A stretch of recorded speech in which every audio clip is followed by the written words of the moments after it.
All right. We're going to give it a minute to let people get connected and let this get started. And I'll go ahead and bring my guests up and we'll kind of banter around and then just get started here pretty quick. So, everybody, I'll take just a second and let everyone introduce themselves. My name is Matt Lee. I'm doing Cyber Matt Lee, and I have this beard banter concept that I'm starting. And I just want to bring on industry professionals and people that have a story to tell and really give a platform to have those conversations and talk about my shared experiences as well. So I'll let Aaron and then Dom introduce themselves as my friends and co-hosts on this one today. So go ahead, gents. Sure. Well, first, thank you for having me on the show. I'm excited to be able to talk to everyone and be able to wrap our minds around this new update. But anyway, my name is Aaron Bostick. I've been in the IT operations, information security management space for about 13, 14 years now. I started off as an A+ certified tech and kind of worked my ways up through the infrastructure and then ended up helping tier 3 folks support their infrastructure. And then also kind of how I got bitten by the security bug as I was helping the sales team help our customers sell our security. So that's kind of where I got bit. So, but yeah, I've been in this for a long time. I've audited, I've assessed, I've pen test, I've managed, I've consulted.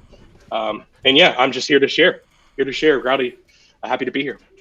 It's awesome. We've already got a comment from Jonathan. He actually was the guy that owns the rights to Beard Banter, all joking, fully illegally joking, still not aside, but joking aside. Yeah, but he came up with the concept. He was one of our first guests, him and his partner, and we talked about, zero trust and identity, and identity and access management kind of concepts. So, wanted to say hey there, Jonathan. Live from Connect 2. That's commitment. That's pretty awesome. I'm telling you, man. That's sitting in a hotel bar half drunk by now, I'd wager. It's 5:30. That's right. Anyways, thanks, Aaron. Go ahead, Dom. No worries. I think people know Dom here, but yeah, I'm Dom. I work with Matt at PAX 8 on the professional services side. So I've run an MSP prior to being here, and I did some cyber related activity in the government. So sort of seen the other side of that coin, and I'm disheartened that we have to have this conversation, but I'm very excited to talk about this new CMMC iteration.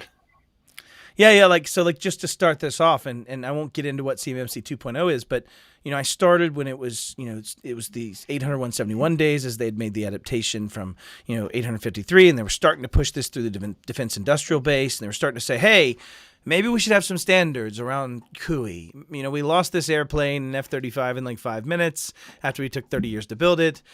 We don't want that to happen again. Let's start talking about this, right?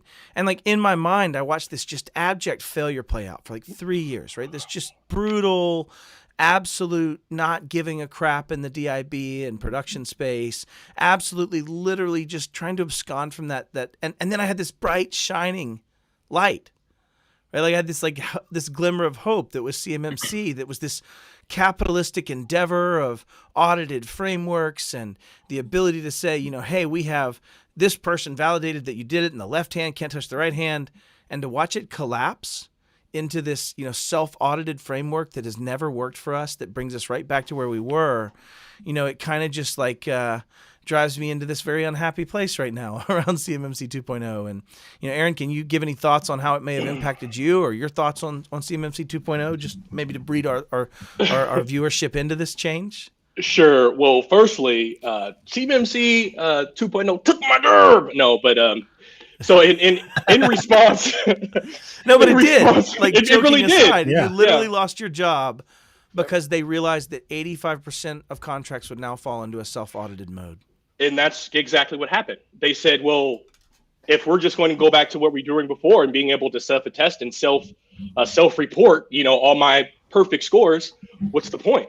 Why do I need someone to help me play right if there's no infrastructure or no incentive for me to play right? Besides, obviously getting hit through a breach and things like that, and having to deal with the implications of, loss of reputation, loss of trust in your company, which didn't stop Horizon, right? It didn't. It didn't stop anything. They moved right on, bro. Yeah. Mm-hmm. But the differences between Verizon and these smaller DIBs is that they have the money and they have the resources to be able to kind of pick themselves up from a breach. It's like Verizon. It's like, well, we're Verizon. We got hit.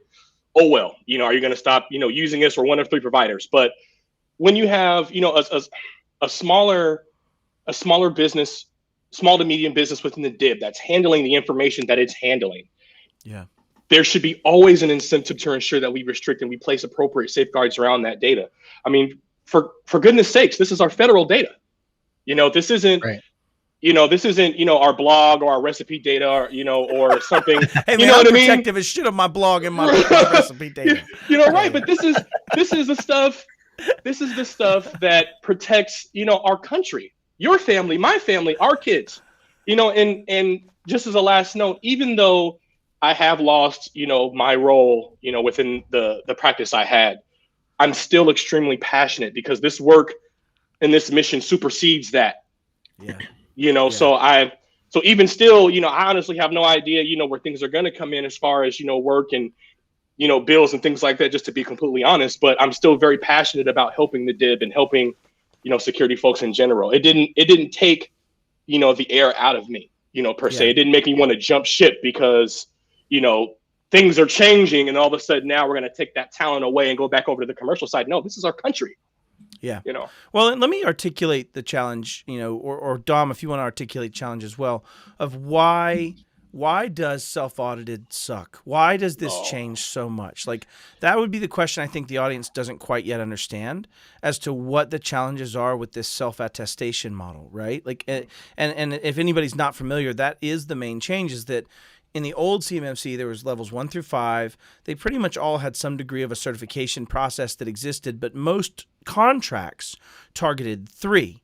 And 3 was going to say we needed these audits, you had to actually certify, but more importantly, not only did the certifying have to happen, it had to happen in 2 ways. The company that did your certification cannot be the company that prepared you for that certification. It was brilliant, right? It had this separation of duties clause that didn't allow the collusion. And then on top of that, every time you got a certification, it still had a review board process proposed that would have been part of that final certification of that before it was ever allowed, which allowed you to help find that collusion. And now you find yourself in a situation where they've taken and said, no, that 85%, the bell curve that would have gone to CMMC level 3, is now going to go to this new level 1.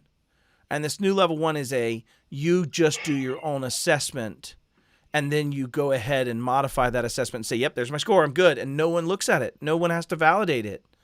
Don Harting just popped in and said, we all know the process is malleable depending on what they want to do. And I agree with that. I think he's got a point. Dom, do you have any thoughts? Because I think that I want to articulate the issue here. Yeah. I've worked with a lot of what we would call the high side stuff. And what I've realized, well, I guess let's talk about when CUI came out, right? Controlled Unclassified Information. So we'll call it days prior to the OPM incident, right? Right. Management got briefed. We had this whole for official use only thing, and pretty much everything was for official use only, which is essentially like exempt from FOIA and a couple other things. It's sensitive. It's pretty much how you would protect your business's more sensitive data, right? It lives on Nipper, which is generally a very secure network, obviously not perfect, but it was really unclassified, right? So we had literally your social security number, everything in your clearance documentation was unclassified. And on top of that, bits and pieces of manufacturing information. So CUI came out. It's like, all right, we need a better protection of CUI. We started to align things a little better at the same time to impact levels. But really what I've realized is if you take enough pieces of related CUI and you stick them together, it's now classified, right? Like the document I would look at is 10 other people worked on in an unclassified way. Now it's classified because I've put the piece of the puzzle together. So what that means is the little shop, there's probably a little machine shop that makes a bolt that goes somewhere on the F-16. Mm-hmm. So I steal that data, and I steal 10 other pieces of data. And I've got some functional component of some weapon or some piece of defense information. And to your point, Aaron, about being mission focused, that now compromises really the sanctity of that piece of equipment or that program or that operation or whatever. So the scary thing for me is we put all this structure in place to try to better protect what we can't really legally classify, right? There's requirements before you can classify a piece of information. So and you also have to be able to get it to partners that exist in some of these capacitances that aren't classified and aren't handling that as their primary business. They don't just exist on that space. Yeah. Right. But we've built controls around that, right? And we needed those controls. And 800-171 was a mess. Like, no matter how you look at it, it was impossible for a lot of these smaller subs to meet. And primes were just going to have to let them go, right?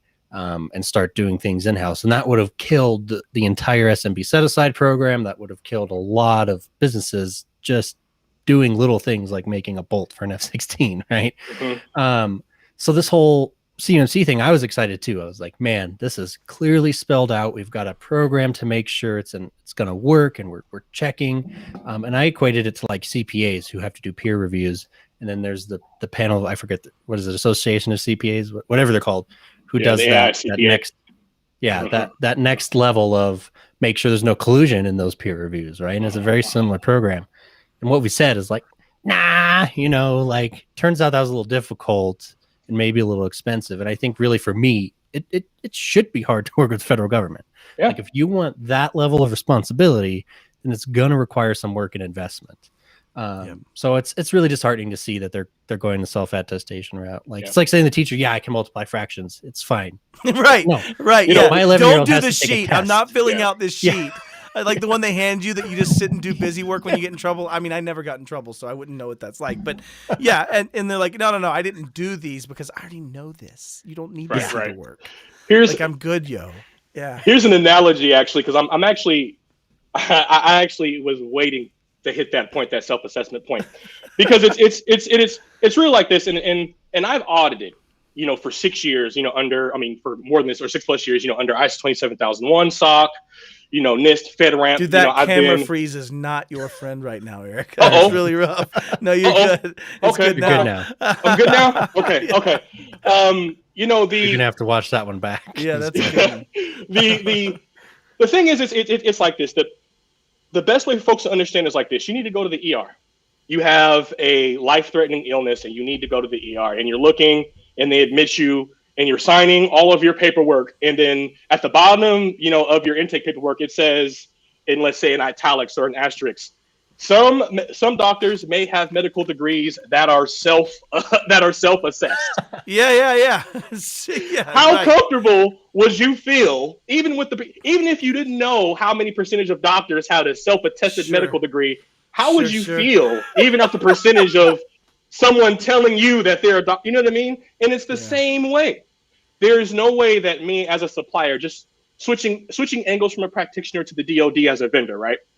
If I want to let someone process my data, and I needed to make sure that your information security controls and your posture was where it needed to be, according to the contract that you already signed,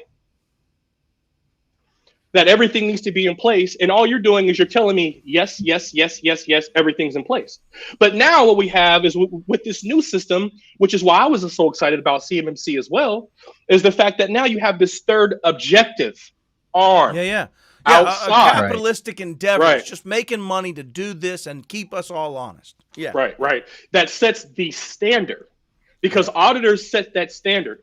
The RPO office, or folks under the original system of 1.0, the RPO office, would be tasked with, or the RPO arm would be tasked with helping folks get ready. Whereas, the proof in the muster would have been is when you take your SSP or your assessment to a 3POW and you have it reviewed and you have it assessed. So now we have checks and balances for everybody. We have checks and balances for the supplier, checks and balances for the auditor and the audit team, and as well as the RPO. But now when you have this self-assessment stuff going on, you take all of that away. You're back to DFARS interim. You're back to DFARS interim ruling 2019. That's where you are. We're back to where we were. And that's why I posted on my page, CMMC 2.0, the biggest pump fake, in federal cyber security history. Well, I want to touch on the biggest pump fake. It's so good. So Don Hartung speaks to something that completely hits me in my soul. So the same thing happened with 800-171, and they changed the requirements. Many companies realized they're not compliant in any way.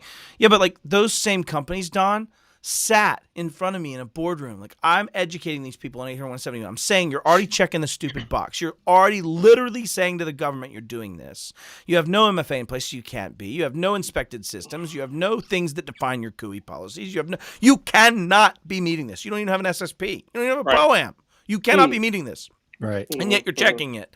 And I look at this, and this is actually, to put it in perspective, they had the Makino They're the giant 5-axis. They're about 30 feet long by 30 feet cubed, and you can fit about 4 of them. They had a 210,000 square foot facility with this many of these in there, right? And they had, I think it was like 12 Makino of the big bastards, and a train, and several of the smaller turners, like tons of productivity, tons of production.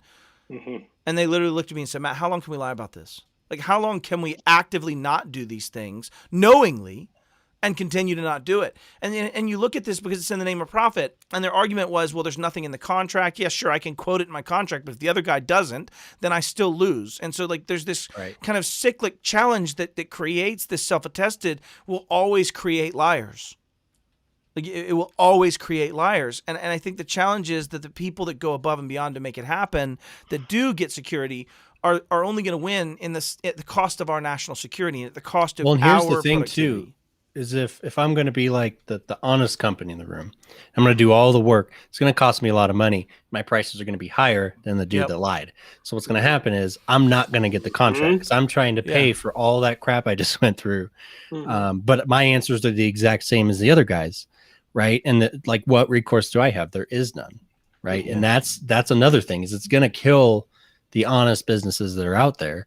So if I'm that guy, why would I bother? Right. Like, why? Like, what is, I mean, obviously if I want to do the right thing, but really it's going to cost me more to do the right thing in the end with self-attestation. It's like this. It's like, here's $10,000. Don't take it.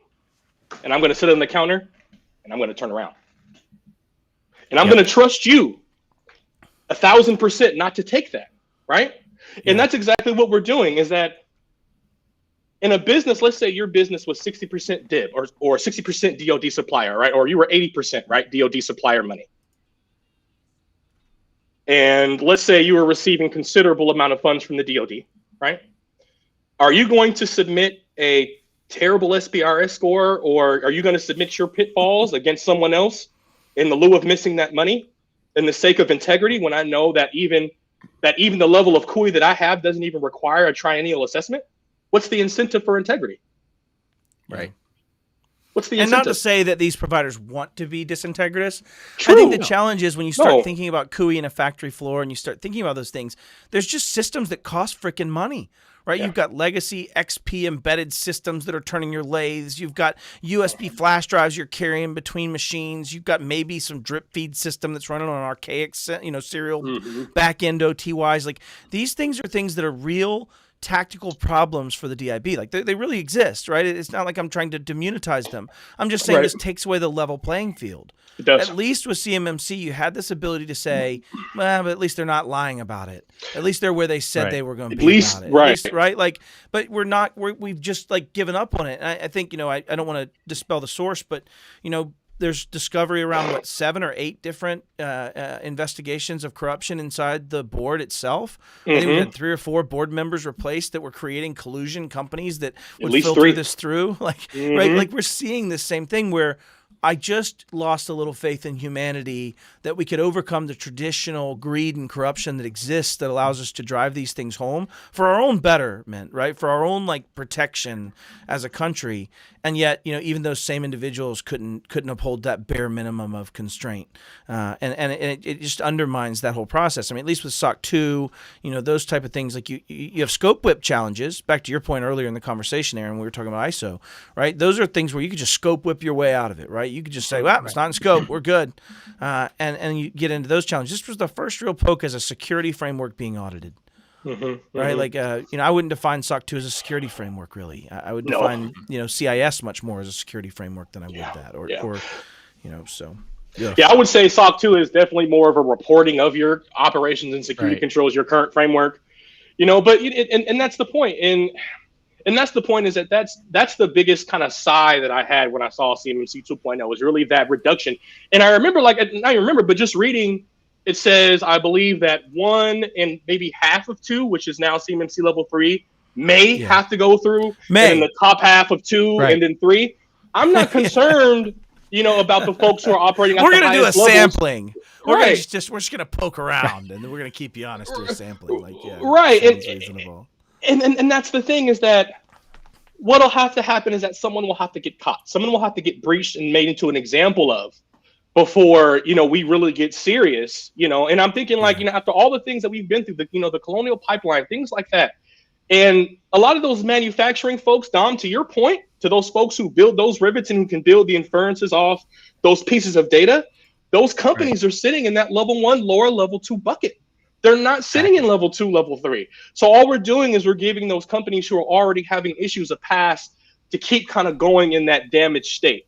I would have wished that we would have reevaluated that portion of it and maybe applied standards to those levels of maturity of 1 and 2 to get those standards for those assessment folks. Validation, Exactly. Right, something with a much easier artifact of proof that's not as scoped and tied into the nuances of the SSP and the poem. But like, do you have MFA? Show me proof of those things on these systems. Like, well, in the small machine shop, like if I'm not there yet, but I can come in, I can submit, this is the project plan, and I can continually show progress. That's something I'd be comfortable with. Like if I'm iteratively improving my cybersecurity posture, I'm not there yet, and I don't have $100,000 to spend. Great, we get it. Like, let's get you on. We're going to limit what you can do, and you need to keep this work plan with the revenue we're giving you. And there was another talk about, and I don't remember which agency, I think it might have been Defense. They were setting aside in the S&P set aside program that you could bill certain amounts to gain CMMC compliance, right? Certain investments that you need to make, you can tack that onto your contract. Now, obviously, it could hurt your ability to get it. That's the at point. The end of the day, yeah, that was my assertion on it, right? It was a creative solution, and this just lacks that creativity of like, and that's why we're just going to give up. Like, we're just back. And that's why I'm glad you said that. Is that because CMMC made the standard for everyone, so which means that CMMC now wasn't the differentiating factor because everyone had to have it. If you had to have this data, you signed this contract, you had to have it. So, security wasn't a differentiator. It was other things as to, how you could produce, but it took security off the plate. Now I feel like security is going to be looked at as more as a differentiator between suppliers and contracts, even though they're still going to be doing this work. I agree. Right. So I actually have a partner of mine that was an MSP that has been like on the forefront of this 80171 journey, literally bit into it super early in 17, hired an MSSP to go along with the MSP service that we offered in like 2018, 2019, like super early on this like deep level of I want this to be solved. And so what he's doing now is making tons of videos that go to these buyers at the different places and just kind of educating on how we're so different. But what that allows for is a little bit of histrionics. Right, that allows for people that want to talk about those things but not actually do those things to allow themselves to do the same thing without vetting or validation processes, right? And so, like, I feel like it's kind of a half measure that you would see some separation in the normal market by people advocating and marketing for themselves, saying, I've done these things. But I think you fall right back to the same challenge of if I can't prove it, and that is, I think that's what CMMC's facing. I mean, outsider obviously here, but is this challenge of building this giant infrastructure to prove these things? And and if you look at the spirit of CUI, it was trying to replicate a lot of what we did for classified data, right? If you're, let's say Ball, because Ball has a facility here in Colorado, if you want a SIPR drop, there are a huge number of requirements you have to meet and that are going to be like physically inspected and validated. It takes 6 months to get a SIPR drop. Like if you need a secret facility, if you need a top secret facility, it's going to take a year and a lot of money, right? And what they did is they scaled that down and said, look, you're not handling classified information, but this is sensitive because X, Y, and Z. It's part of a weapon, it's personnel data, it's whatever it is. And that really filled a gap that we had with unclassified information. Right, that is still highly sensitive, and I think that's another thing to drive home to folks is unclassified doesn't mean not sensitive, right? It means that its threat to national security is low to negligible. Classification is just a measurement of the threat to national security. So unclassified is still highly sensitive data. Most of it is. The majority of soldiers in the Army, for example, work primarily with unclassified data and maybe secret, right? So we're not talking about website pages and just basic stuff. This is sensitive data still. And it's not being treated as such. Especially when you get into the manufacturing extension of these arms and even data processing and service providers. Like there's a lot of service providers that do the CATIA work for those things based on that original information and very deep, like sensitive information that is the whole part that understands how those pieces go together. So you start getting into not just the primary people or the primes making, but also the service providers that are doing the work. And I know of a service provider that approach this by doing all Citrix-based access to these endpoints and screen capture, watermarking, and all kinds of stuff to validate the identity of their providers that are doing the work. And there's just no benefit to spending that few $100,000 if you could do the same shit by saying, "Hey, Dom, here's the policy. It says you can take this home and work on it on your own shared use device." And it's kind of it's just. Without the inspection, it allows you to have scope creep that allows you to lie to yourself in a lot of ways, I think, as a company handling, CUI in general. So, and the thing that's really the one thing that I also hear is speaking of policy and procedures is that now that CMMC level 1 through 5 has gone away as we know it, and that we're moving back to the NIST 800-171 line, that the need for functioning policy or adequate policy, they feel, or actually I've heard people saying that they just don't have to do anymore. And glad Shiv is I say, well, yes, you do need policies. Yes, you need procedures. Yes, you need a risk assessment because you need an SSP. You need the documentation to prove you have a program. If you don't have the documentation, you don't have a program. And let's be honest here. Let's just take it to the side of commercial, right? What happens when a customer, what happens when a vendor gets breached? And let's say they get sued. And it's found, or they're sued, and they're found that they didn't have any policy, they didn't have any procedures, they didn't have anything aligned to having anything formal for information security program. They're going to be found negligent. And that's aside from CMMC, that's aside from NIST 800-171. It's your job for due care. Ultimately, that's the point of this. Due care, CMMC is the bubble coat that you wrap around, that you wear for due care. That's how you achieve that. And to say, it boils back to that reasonable person rule and due care. And are you actually doing things? And I think, but to your point, without the policy, even if you are doing things, right? Even if you are going forward and doing, if you can't prove it, if it's not immutable, you don't have a way to show that and show the documentation, show the iterants, I think you leave yourself susceptible to a lot of the defensibility challenges that, come with this too. And I think your point is okay, so these companies that have said they're 800-171, or let's call them saying they're CMMC 1, and they're good, and they're self-attesting, they've put in the scores, they've said yes to all these things. Is there a review, whether that's publicly, is that through civil actions, is that through, actually maybe potentially even the legal aspects of this from federally lying on a form that's used to procure money from a fraud perspective? Where does this start to come back? And I think my advocation to companies is you should have the policies, you should show you're doing them, but you should focus on it from that of defensibility. And I mean, the CMMC changes, aside from that, even I think to your point, this is all about due care. Right. You can't see my hands extending, but they're wide out. And for us, let's say for those companies who are 2 and 3 above, right? Those companies who have the resources, have the money. Yeah. We've worked inside of companies who had information security programs before.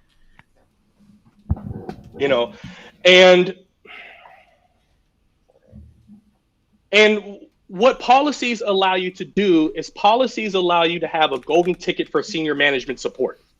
And sure. And the reason why I said this is because in a prior role, like I said, I'm a CISSP, I'm a CISA, I've been information security management in my past role. I was a management and I was a manager, and that was the hardest thing, was without having a solid policy, to argue your standards with someone as to why they shouldn't have to do something.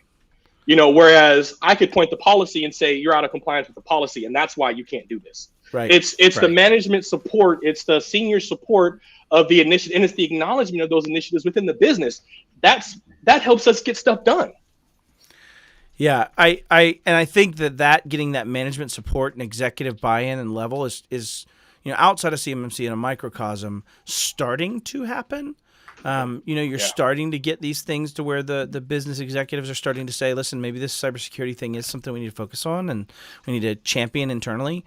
I think to your point, if you start thinking about policy, and even to Don's point about FSOs or the security officers inside the facilities, they're oftentimes just literally just bring in the same puke through that's basically just a clerk level, not saying, am I actually protecting this data? Is this rightly classified? Has it been done properly with process? Have I followed those things? Can I prove that we've followed those things, right? It's very little side of that being involved in that, and that's even if they have those roles filled. Like I was trying to help solve that with a FSO as a service or ISO as a service type a model where you have third parties like Jeremy Jackson and Amy Billinger at Anil are doing kind of those things where they're bringing in, and oftentimes they have to work with the ones that have massive executive involvement and understanding, and that are willing to overcome this. Like, is this profitable? Is this the right choice? Can I?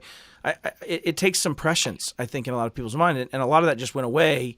That even drove people. Like, look what happened when the DFARS interim ruling came out. Like, I actually had 3 manufacturers that we had been screaming to, like in every way, like crawling up, holding the boom box outside the window, like all the methods to get their damn attention about CMMC.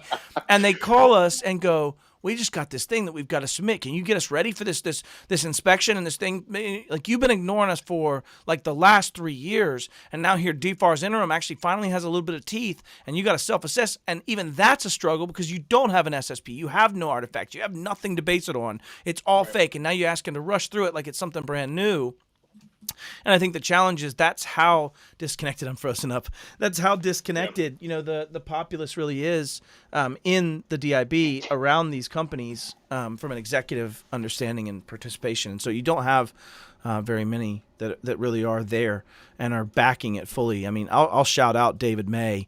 There's a good friend of mine who his company absolutely is that way, and he's the CEO. He's been behind it from the very beginning, and it's been very smooth sailing for them to actually make it justifiable and make their rates make sense and make them profitable. And they are doing all these things. They've been through the transition, and I think the fear really is the transition. It's really not the ongoing costs.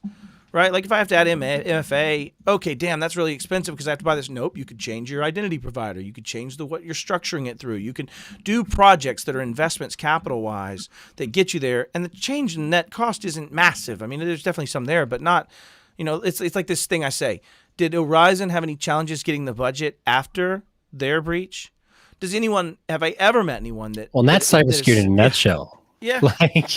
That's...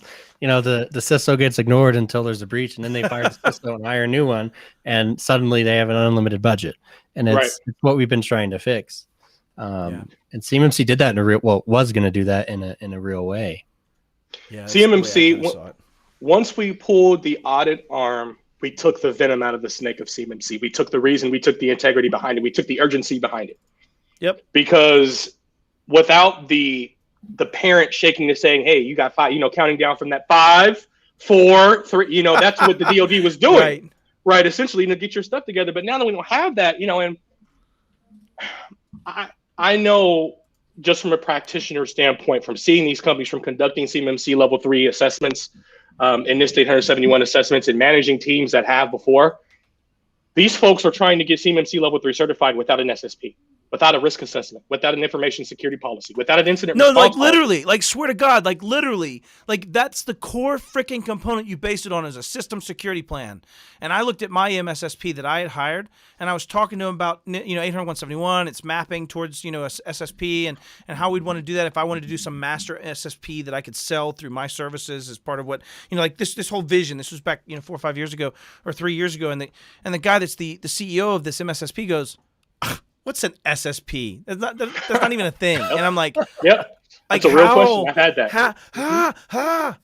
It's a real question. Oh God. Okay, now I know Shiva's like. Okay, so I gotta say, Shiva's my boy. Like, I love the guy. And like, he goes lies, and I know he's being facetious. Self-attestation works. Ask HIPAA and CGIS. Yeah, no shit. What's funny is that speaking. Me. You guys, I gotta drop. Sorry, thanks for having me on. I gotta. Oh, no worries. See you guys later. Great to meet you, Aaron. Thank you, Dom. Nice to meet you as well.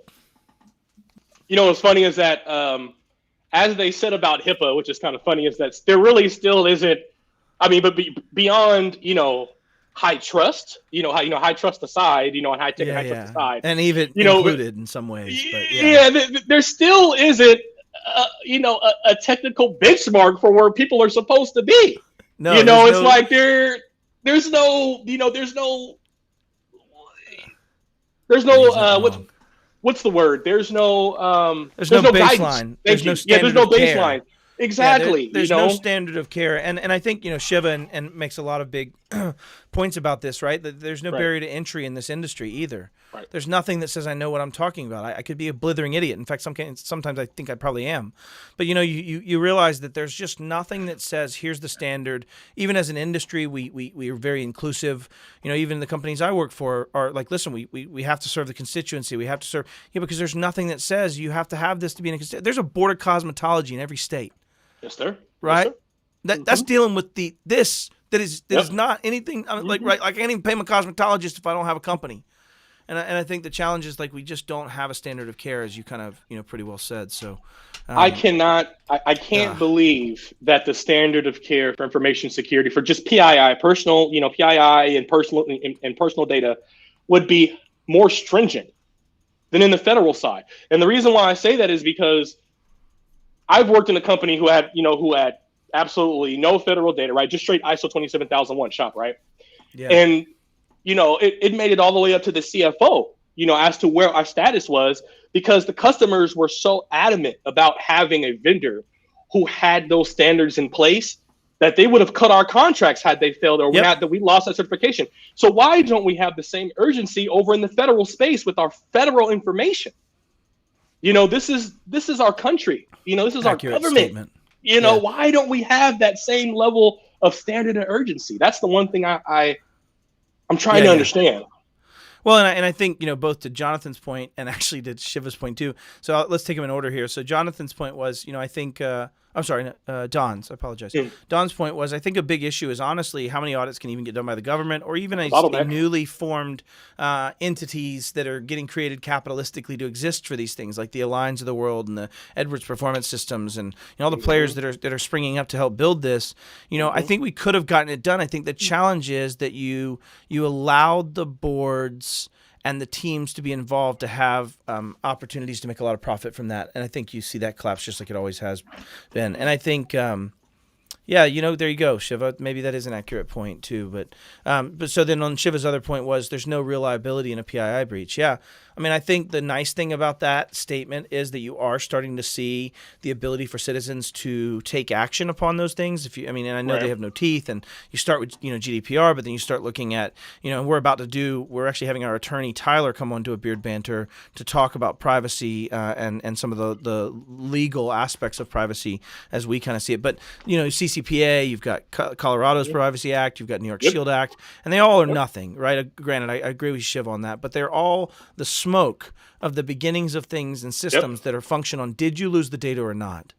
And we worked in the past on this like best efforts model, or I did due care, or I met stand. But as you start looking at privacy and the way those are being approached is, did you lose the data, bro? Like, did you lose the data? Should you have collected the data? It's not, did you do the right things? You're starting to see things where it's like, did you lose the data? And you're also starting to see this closure in the prosecutorial gap around those things too, as you start seeing states take this on and have case law and evidence around these things and start actually enforcing it. So I don't think it's there. Like we're like 0.01% there, but I do think it's the smoke that says we're starting to see the incumbency start to deal with these challenges. So I do think he's right, and also I think we're seeing a change that privacy loss will probably have much bigger teeth than regulatory loss around those things. So, but yeah, in my opinion, of course, obviously everybody's got them. And then Shiva went on to say, CMMC should have been for the DoD, by the DoD. And as I think about that, I got mixed feelings about that statement, and maybe there's needs more explanation. Shiva, you're welcome to jump in too. I can send you the link if you're somewhere stationary and want to do so. But CMMC should have been for the DoD, by the DoD. In my thoughts, I think he's saying like it shouldn't have had all this external capital aspects of this playing in. I don't think they could have scaled it inside the DoD, but I think the control should have come from the DoD. Yes. I think the guidelines and the things that should be edited and brought in. Oh, good. Shiva's back. Let's bring Shiva on for just a minute. We've got a few left. Go ahead. It's just like when you have a customer who sets standards for a vendor who is going to manage and take their data. This is how I want my vendors, or who I'm going to give my data to play. And you're right. The DoD should have said that, but I also agree with you as well. I don't think the DoD internally, because we already know the bureaucracy of just dealing with the federal government as it is. Let's take us aside back with, FedRAMP, right? And being able to review SSP and working with the JAB and, that back and forth, working with the PMO, just that, enough, is a lot of just bureaucracy instead. Don. And the real question is, think, how much pain will the politicos take before they crumble? Right. And I love that, and I think that it's actually better that we have an objective viewpoint outside of the view and the lens of the government and outside of the view of the DoD supplier. And that was the point, is to have that external source in there to really mediate and direction point. Yeah, sounds like they've really cocked it up, in my opinion. So, success there. Yep. But anyways, we as practitioners need to hold ourselves at a higher standard. Yeah, Don, that's literally like my like belief in life, right? I think that is the, what can I change? Like if I look at this world and say, what can I change? I cannot change the laws that quickly. I cannot change the way our government decides to handle it. But what I can change is educating the MSP and educating the SMB around these security challenges. And who am I? I'm nobody. But I promise you that, I think as we all start to wrestle with this and help educate and bring this tide up, and Shiva, I just got to get him to fix it, right? Shiva says, there's got to raise the bar. No, it's raise the tide. Like that's literally my tagline. Like you got to use it right. But I do think we need to hold ourselves to a higher standard. And I felt like in my former MSP and even in the company I find myself in today, that there's a need and a want to hold ourselves to a higher standard. And, the fact they even hired me just to be an external resource and bring that experience of what I had in the past to help them guide that for the company I'm at today, it was awesome. Shiva, I sent that to you on your LinkedIn in chat. So I sent you the link for the Restream join. No, and as far as practitioners, we need to ensure that we hold ourselves to the highest standard, because they're coming. The DIB is coming to us to ask how they should do this stuff. When CMMC 1.0 dropped, I will say there wasn't a lot of guidance as to how this to be dropped or how controls should be prioritized versus policy versus not. Sure. And like this weird relationship between them and what got contracts and what got fast tracked and what. Right. Yeah. Sorry. Go ahead. No worries. No. And being able to hold ourselves to a higher standard means that we essentially will be able to hold the standard of the DIB, because we're informing them on how we see things should be implemented and how things should be set up. We set the standard through education. We set the standard through advisory. We set the standard through letting folks know how important this is and why, and reiterating that point. And reiterating that not only the timeline as to when you should have had things done, but the steps involved as well. And it unfortunately falls on like deaf ignorant ears most of the time. Right. So, Shiva, welcoming you to the party. And Shiva, meet Aaron. Aaron comes to me through a friend, Juan Fernandez, and he's been a practitioner in this space, has been actively working in the CMMC kind of guidance space until Friday last week, when his company decided that they no longer were going to be doing inspections as a result of the CMMC 2.0 change for 85%. Why not? Now it actually has real teeth and will make lasting change and be yet another compliance regime for me to make podcast episodes shitting on. Now I understand the connotation. No, I tease. I think really, just as a personal note, which is true. Yeah, my practice decided that they were going to close the CMMC track down, which fortunately means I did, lose a position. I'm not, bitter or angry about it, but I think that with this change, it hurt more than I think just the need for assurance within the CMMC. I think it really kind of cut a lot of cybersecurity talent coming over to help the DIB. Because what happened now is we have CMMC in place. We had all these folks now that we knew that had to be certified, that had to be, up to a certain level. So that created another pseudo industry of folks coming over. And because of lack of cybersecurity knowledge as it already is, let alone the commercial, let alone the federal space, it opened up the doors to allow all these new folks, these new ideas, these new ways of thinking to help improve that. But now that you've kind of taken that out and closed the door and folks can kind of self-attest, we've really kind of cut that out. because there's no need to advise. There's no need to improve. If I can just check the box, why do I need to go spend some money, with an RPO or with a consultant when I really don't have to? Or when I really don't have to. What about the guys like me who spent the money and and got their date to go through the audit for a level 3? Well, and even worse, not even worse, exactly in the same vein, Shiva. Yep. Like when I called, so I've had an advisor in the space for a long time and working through 800-171, through all this, Anil initiative, they're friends of mine. But, I called him and I just say, hey, listen, tell me what your thoughts are on this. And he's like, well, a lot of our constituencies already been wrapped around 800-171, But, that was his concern too. He's like, well, what about all these people that have gone through this infrastructure? Like this wasn't just a pseudo economy. This cost money. I want to blame you for that, Matt. You put the CMMC. I say this with peace and love because Matt is the one that brought CMMC to my attention. And I thank you for that because it has improved my business 10 times over from where I was even a year ago to what. But I feel that weight. Like I you know what I mean? If that makes sense. Like but it's a good weight. Because you put a conversation out there that, yes, and I'm sorry, not raise the bar, raise the tide. That is meant to raise the tide of the industry, and it helps, right? It wasn't a bad thing. My sore topic is the fact that when I saw the news come out last week, I literally said, WTF, I just spent a lot of money, and if it's self-attestation, I'm pulling up stakes. I'm done. I don't care. It's a sunken cost to me. Yeah. Well, you could always... That's the reality. No, you could always have a face like, well, just count it toward increasing your security posture. Oh, that's one thing. You're right, but I hate you for it. I just can't. I can't get behind any self-attestation type of compliance. Oh yeah, I can't either. And I don't know that I can come up with another that even meets the bill today. I think that's what's the most, like, even if you look at aligning to CIS, and I preach it, I love it, it's beautiful. There's no validation methodology. There's nothing that says you're on the right track. If you look at trying to tie to even, SOC 2, you can lie. All right, go ahead. Hit me with it. I have an idea. Let's go. Again, this is a Matt idea from about a year and a half ago. So if it does fail is this a year SRO? And a half from now. Is this SRO again? Yeah. Yes, it is. No doubt. Yeah. I mean, why don't we get critical mass together and create our own SRO so we don't have to be... Can I curse on this thing? Yeah. I don't. I'll hold back. We're good. No, I think the point is like beholden to the parties that we're already beholden to today. Yeah, you can say it. Go ahead, Shiv. I don't care.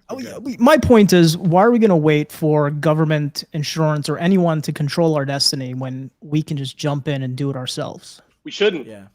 We should never wait for someone else to tell us to do it when we already have the power and knowledge and foresight to know that we are actively at war, so to speak, right now. I agree. I have zero knowledge. I'm just putting that out there. And I think the challenge with the self-regulatory side is that if you look at just the trunk slamming problem that exists here in the U.S., and I hate saying that term, but it's one that people understand, right? And if you look at the challenge in Canada, that's one of their big things is they're saying, listen, there's no regulation, people aren't very litigious, there's no risk, there's no challenge. So when we put these things out and we're highly secure, nobody gives a shit and they go to another vendor because it's cheaper. And so you kind of get into that same challenge where I think SRO needs to be a part of this challenge. I think that we have to have some regulatory organization that says, if you're going to be an MSP, you must know these things. If you know these things, you must be able to prove these things. And I just don't know how you also solve the capitalism problem that exists around the adoption of using those vendors as opposed to the ones that are not self-regulated. I think I figured out a way a while back how to get the MSPs to do it.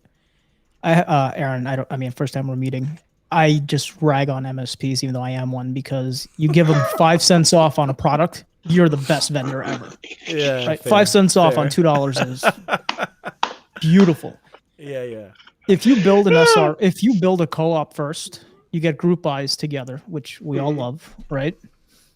And you create the critical mass through that and then turn it into an SR. I think that's your best shot to get people together. It could also happen with just a few of the major vendor players, MSPs that are like with the roll-up MSPs highly integrated, or even the roll-up MSPs that have a high level of control at the top level of that roll-up, right? And so if you were to find the Iconics and the RSMs and those players of the world coming together with enough mass that you could generate that kind of a purchasing agreement to start with to make it palatable, and then have that extensibility down into other people joining. So like you start with 2 million agents, it's a much easier conversation to go have those conversations on. Of course.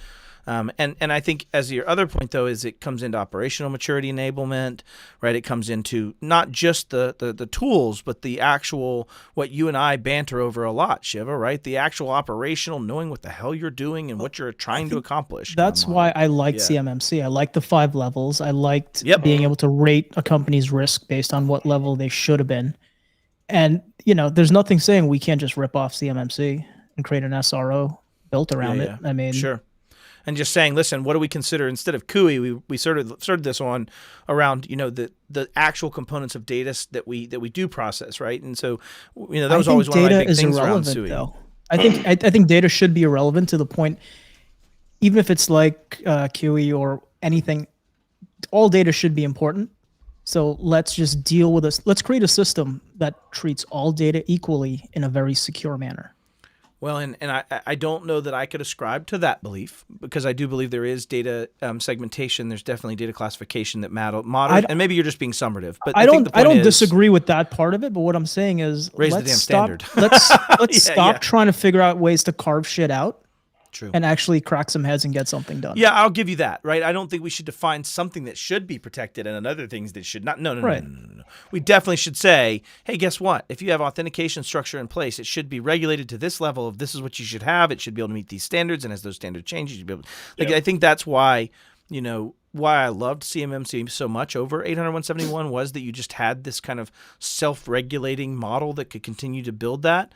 But if you have a SRO for MSPs or SRO for this newly classified or starting to be classified by the government as service providers in general, then I think you'd start getting into a much more, because now you could say, hey, that person that's an internal IT guy that you're going to hire to come work for you, guess what? If he delivers security software, he's actually providing managed services. And like you could see potentially some definitions come in that force them all to fall in that same category. I think we just need to understand that if you're a trunk slammer, an MSP, MSSP, you should be part of the SRO. I think it should cover anyone who, any IT touch practitioner. Technology. Yeah. Exactly. I think that's my point, right? Because otherwise you just go hire somebody to work for you and you just wouldn't hire an MSP. But if you could say, listen, if you're going to be a doctor and you're going to prescribe medicines in any form or fashion, here's the ways you can become that. You can be a doctor of chiropractic and you can only do these things. You can do, but it's defining them and it's causing these barriers of entry to say what they can and can't do around practicing medicine. And I think, to your point, that was the AMA more than anything. Yeah. Right. And as you start seeing PCI DSS was a self-regulatory,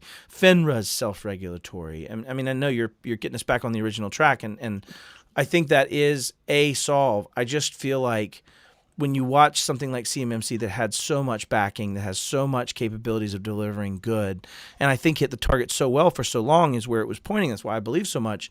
I feel like an SRO. Maybe I'm just in that loser mode where I'm like looking at the ground, kicking the sand, and feeling like you can't. We can learn from losing, right? Yeah, true story. True story. It's you live, you learn.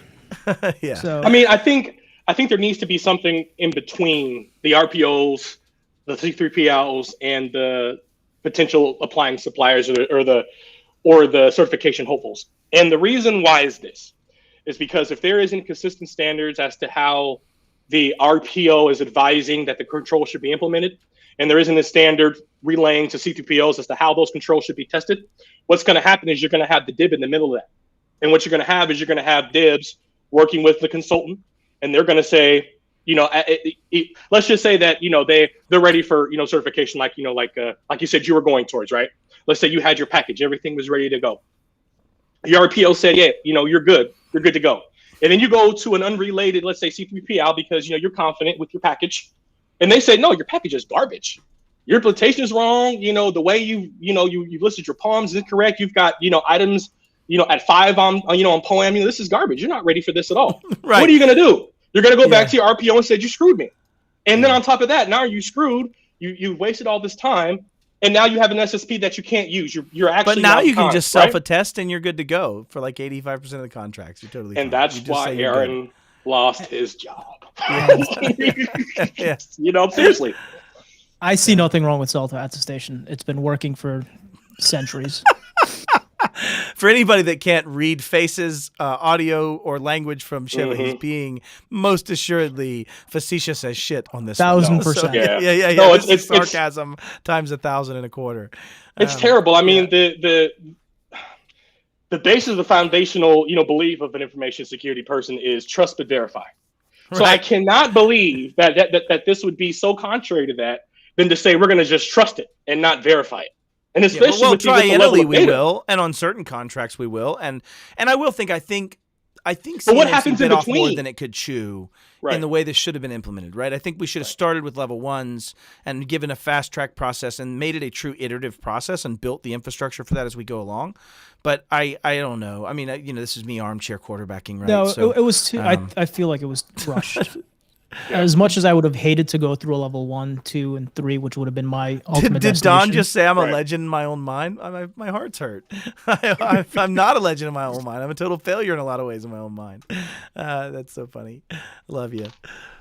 But anyways, I think to clarify for Aaron, just the conversation on the self-regulatory that Juan points out of Juan and I've both been, when we were both leaders in large MSP organizations that were highly mature, just over the last few months, Juan and I both have been preaching about this and saying, right before the pandemic, Shiva was making a point about we were actually trying to get a hotel room full of, or a hotel conference room full of like-minded MSPs to start talking about what are those standards, right? What are those things that we should hold ourselves to? And even if that meant all of us going down that path together and on the same path, and then hopefully getting some critical mass and maybe one day grassrootsing that through, that was something that was in mine and Juan's, kind of books. And, I think you're right, might be right, Shiva, that this might be a good time to kick back off some of those, efforts as we go down. And there's nothing wrong with that. That's how ISO started.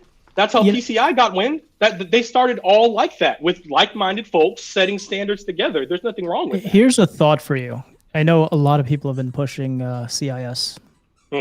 This guy. Yeah, a little bit.